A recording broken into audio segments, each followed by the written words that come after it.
Tinggallah di sini untuk malam ini, Vi. Sekarang sudah larut.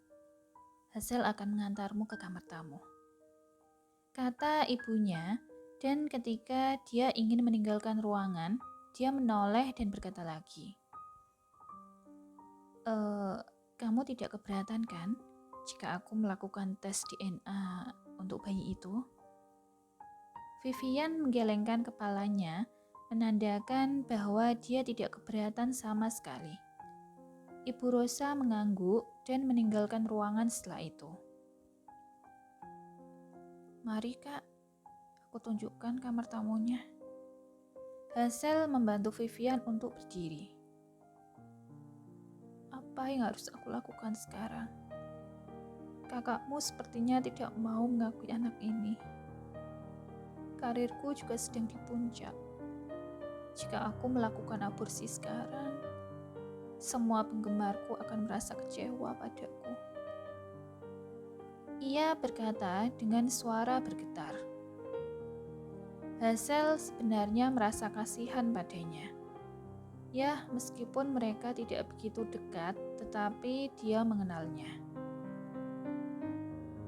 Jangan khawatir, ibuku akan melakukan tes, dan setelah hasilnya memastikan jika itu anak kakakku. Kami tentu saja tidak akan membiarkanmu sendirian. Ibuku adalah seorang dokter. Dia memiliki kewajiban untuk tidak mengabaikan pasiennya. Ia menepuk pelan bahunya, mencoba memberinya sedikit keberanian. Vivian mengangguk.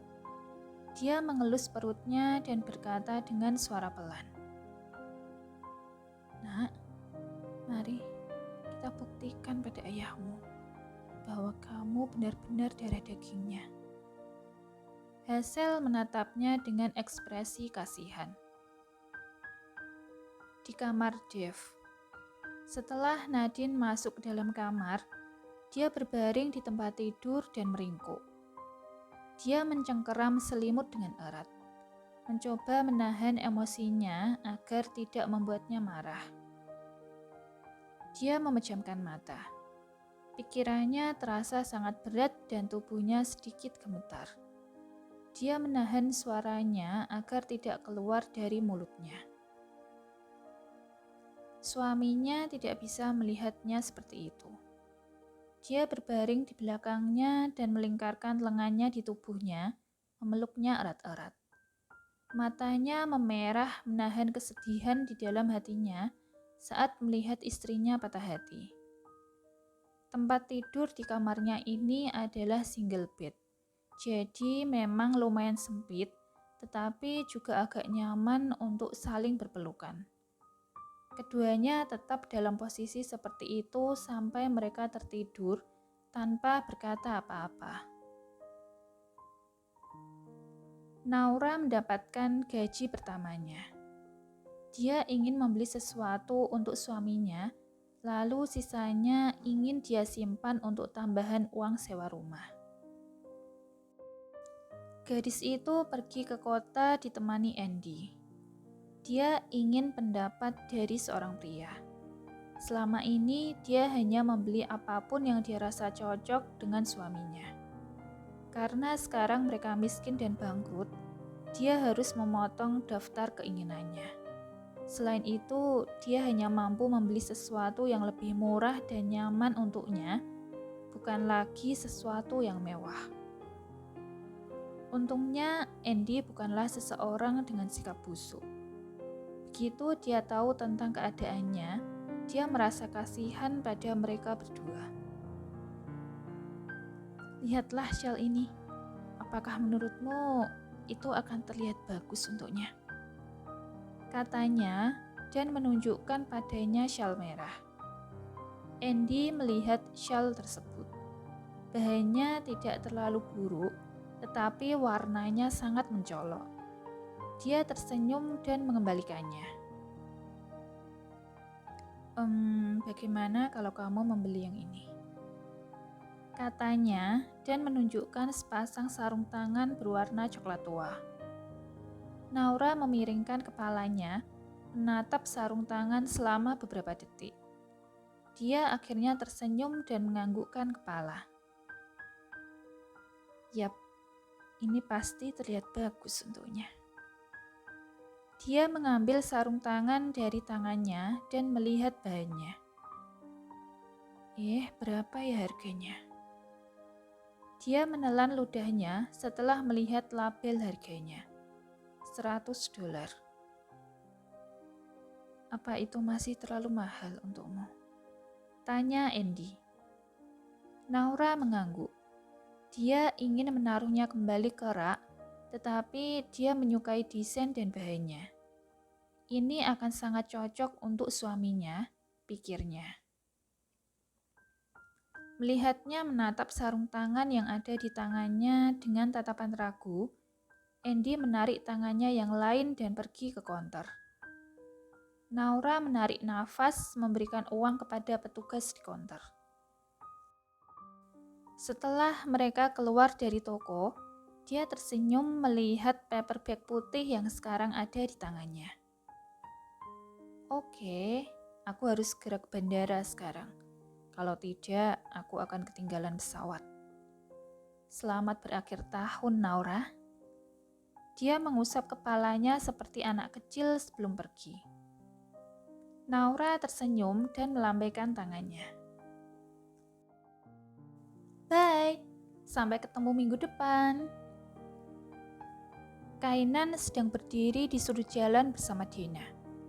Dia tidak sengaja melihat seorang pria asing sedang mengusap kepala istrinya. Pria itu terlihat seperti orang kaya. Dia memakai pakaian yang mewah serta mengendarai mobil yang sangat mahal. Postur tubuhnya menunjukkan bahwa dia bukan seseorang dari kelas menengah. Kai, ada yang salah? Dina bertanya saat menyadari bahwa sahabatnya ini tiba-tiba terdiam. Menoleh ke arahnya, dia menggelengkan kepala. Tidak.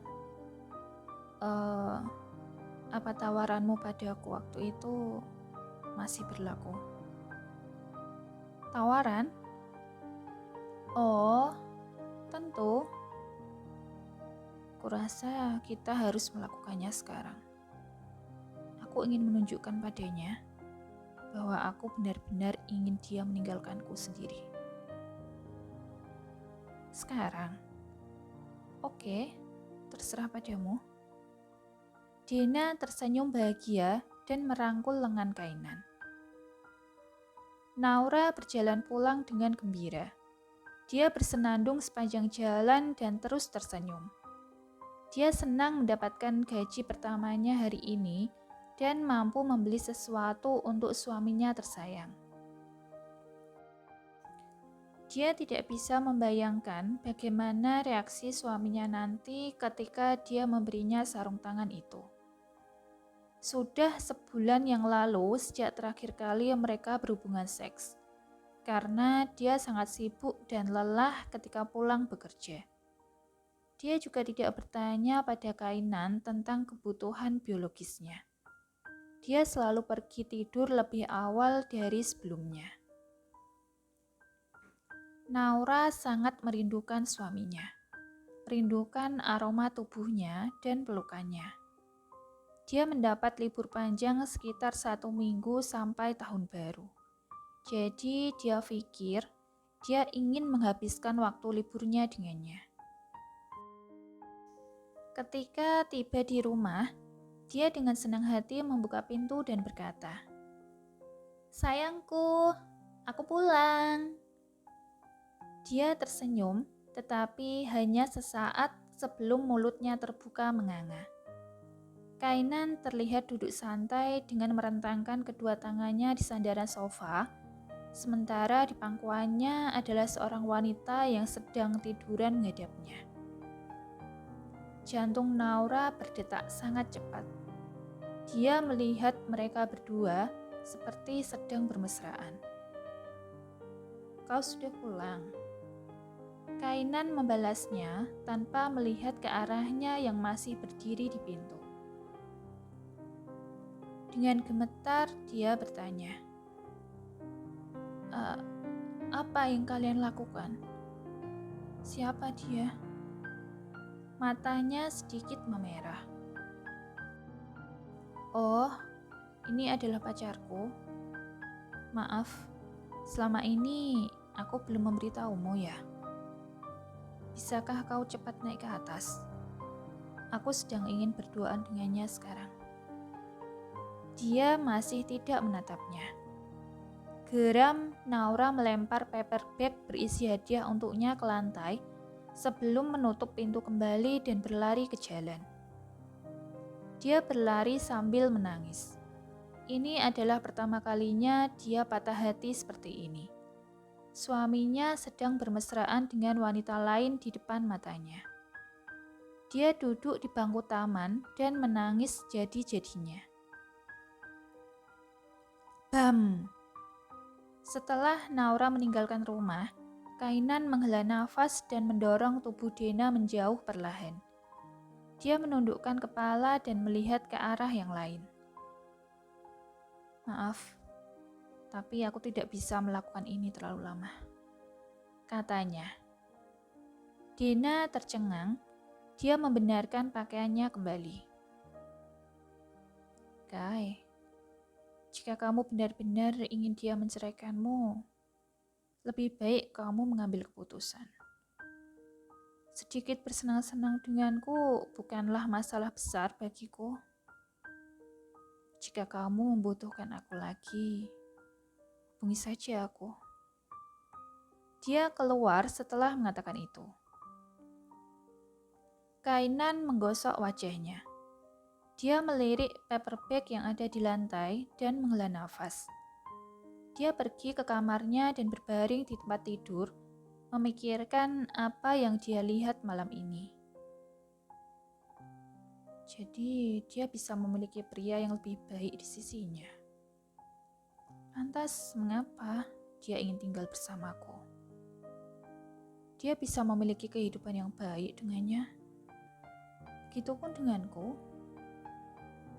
Ia memejamkan mata, berusaha untuk tidur. Dia akan pergi ke rumah pria itu, kan? Beberapa menit kemudian. Tapi, bagaimana jika dia masih di luar? Sekarang turun salju. Tidak, dia bisa mati kedinginan. Dia meraih jaketnya dan pergi keluar. Naura duduk di bangku taman terisak-isak. Dia mengeluarkan handphone mencari nomor Andy. Dia mencoba menghubunginya tetapi teleponnya tidak aktif. Yang berarti pria itu sudah berada di dalam pesawat. Dia menggulir seluruh nomor di kontaknya. Jarinya berhenti di nomor kakaknya. Awalnya dia ragu-ragu, tapi akhirnya dia memanggil kakaknya untuk meminta bantuan. Halo? Noah, aku membutuhkan bantuanmu. Dia mulai menangis. Now, apa yang terjadi? Bisakah kamu meminjamkan uang padaku? Aku janji aku akan mengembalikannya. Kamu menangis karena tidak punya uang. Tidak hanya itu. Aku juga tidak punya tempat tinggal sekarang. Dia mengadu. Entah mengapa mendengar suara kakaknya membuatnya sedikit tenang. Di mana suamimu? Jangan sebut namanya. Kalian bertengkar lagi. Dia bertanya lagi. Naura tidak mengatakan apa-apa. Dia hanya diam.